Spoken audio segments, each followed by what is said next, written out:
So I'm just finishing off this garlic bed. It was a beetroot bed yesterday, and once I've got it level, I just tamp it down a little bit. I've just mulched it with mushroom compost, and now it's all ready for the garlic. I've got two sets of garlic to plant today. I've got the elephant garlic and the ordinary garlic, true garlic rather, and I'm putting it at green garlic density down the middle because I want to put cabbages in June. That'll be before the garlic's ready to be harvested, so I'll harvest that first as green garlic or monobulbs, and then I'll harvest the rest of the garlic as the cabbages grow. I'm using the biggest bulbs, or close to the biggest bulbs, that I've got for the garlic. For the elephant garlic I'm not. I'm just using moderately sized bulbs of cloves for those, because I'm only growing monobulbs for the elephant garlic. I'll show you how I do that in a minute. So spacing wise, I'm basically putting them in for true garlic for harvesting mature at about 7 inches equidistant, and for the green garlic I probably put those in about 4 inches, something like that. So I'm just breaking the bulbs up. Just be careful not to be too rough with them. You don't want to damage the root zone here. And we only grow soft net garlic, and I can't really tell you what the varieties are because we've only grown from home saved seeds for many years now, and the actual varieties are sort of lost in the mists of time. So I'm popping these in about an inch, so the tip is about an inch below the surface.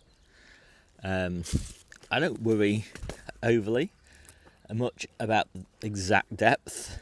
You don't want them too deep, but they always grow. Basically, is what it comes down to. And I don't do any special preparation once I've removed them from the bulb. And again, they always grow. Garlic do really well, just grown as they would naturally, sorting themselves out, pushing through the sort of papery skin that's around them. And a lot of people do tend to worry that the garlic takes a long time to come up, but it always comes up. It's fine. Normally when it's taken a long time to come up, it's just because it's putting down roots. It's busy putting down roots. I don't know how it decides when it's going to stop focusing on root growth and switches its focus to top growth, but I always assume it knows what it's doing, and so I don't worry about it. Ideally you want the soil slightly loose, because at the bottom there, because you don't want them pushing themselves out of the ground, which can sometimes happen. And I am actually going to net mine, not for any really great reason. It's just that I need to do something with the net, and I haven't got very many beds that aren't covered this year, so basically I need to just find places to put the nets. It's useful as well because it does stop birds and foxes and squirrels and all that rummaging around looking for things to eat in the bed. And obviously plant them the right way up. Roots down.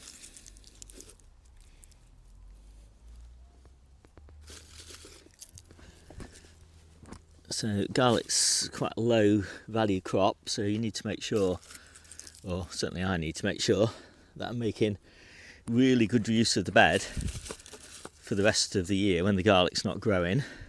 So this bed was beetroot. So I just finished harvesting that yesterday, and so it's a good timing for garlic now, middle of October, and then the garlic comes out middle to the end of June, so there's plenty of things you can put in then. So Savoy cabbages work really nicely, cauliflowers, calabrese. If you've got a sunny spot, you can still get away with carrots and beetroot. And then at the end of the season, you can put field beans in or something like that for a harvest in early spring, late winter, early spring. Or you could just leave them to grow on, or broad beans. And then you can kind of come back to garlic the following year. So it works quite nicely. That's quite a lot of crops out of a bed. You can interplant into garlic. One of the nice interplants for me is lamb's lettuce. I can actually show you some lamb's lettuce where I interplanted with salad onions, and so that's a sort of similar interplant. And when we come to do the elephant garlic, there's an interesting interplant there. So now they're all done, so I'm just going to rake over that just to bury them. And they're not going to have, I haven't fed this bed, I'm not going to feed them until spring, and then you can basically feed them with something ideally that's got a little bit of nitrogen in it, unless you've mulched them with a nice high nitrogen compost, which I kind of have with this mushroom compost, so which is not the ideal compost, but because I'm planting brassicas after these, mushroom composts are sort of best to compromise.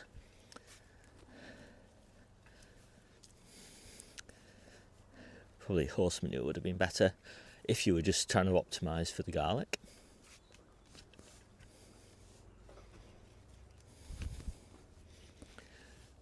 And yeah, so just a nitrogen feed or bloodfish and bone or something like that in spring, and you're sorted. So just a net to go on there now, and so that will stay safe and sound underneath that net now until spring. So I just noticed my elephant garlic starting to push through here, through this thick mulch of wood chip in my little orchard area. And so the way I do my elephant garlic is I grow rounds in the first year, which is what I was just about to do, and then I plant those rounds in here basically on the day that I harvest them, probably always on the day that I harvest them, and put them about 4 inches deep, something like that, maybe 3 inches deep, and then I put 1 or 2 inches of wood chip mulch on top of that. That just settles down to make about a 1.5 inch mulch, and I just leave them to it. And then towards the end of June, I'll harvest those rounds that will have grown into bulbs and with differentiated cloves, and they are what we then eat. And then I take some of those bulbs, which is what I'm doing now, and plant them again for rounds. So I sort of do it in a sort of circular fashion like that, and it works really nicely. I love this bed. It's just one of my favourite beds, and it's just so nice with all the elephant garlic coming up. I do tend to have a little bit too much in here, so I do tend to thin it out in about sort of May time, and I use the thin-ins as leeks because elephant garlic's in the leek family, and so the thin-ins are just the same as leeks basically. And since we've finished with our leeks at that point in time, it's just nice to sort of extend the leek season for a month or so, and yeah,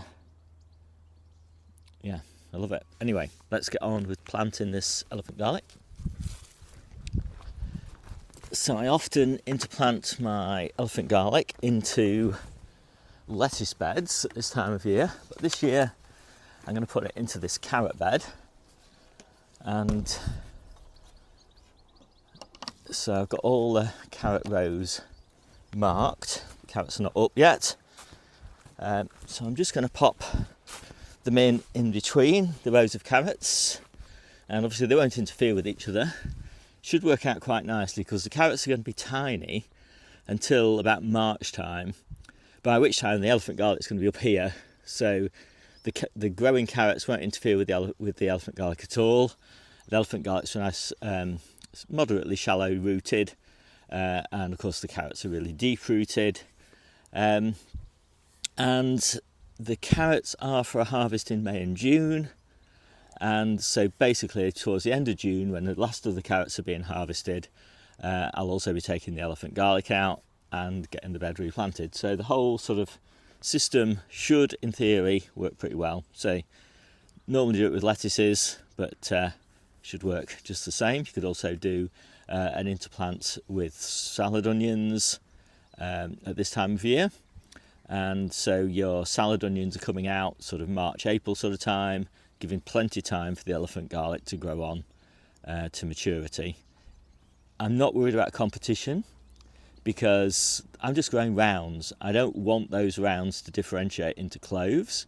I want them to stay as a round or a monobulb for planting next year to give me a really nice big bulb the following year.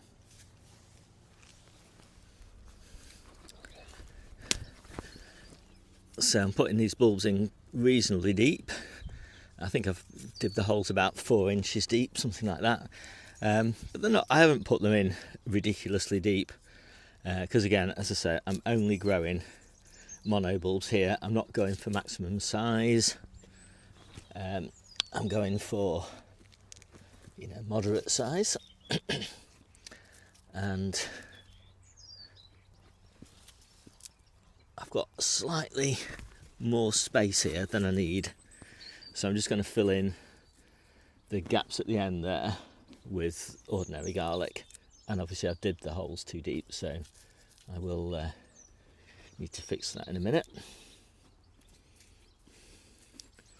And I can't, unfortunately, then just rake these over because I've got carrots in here.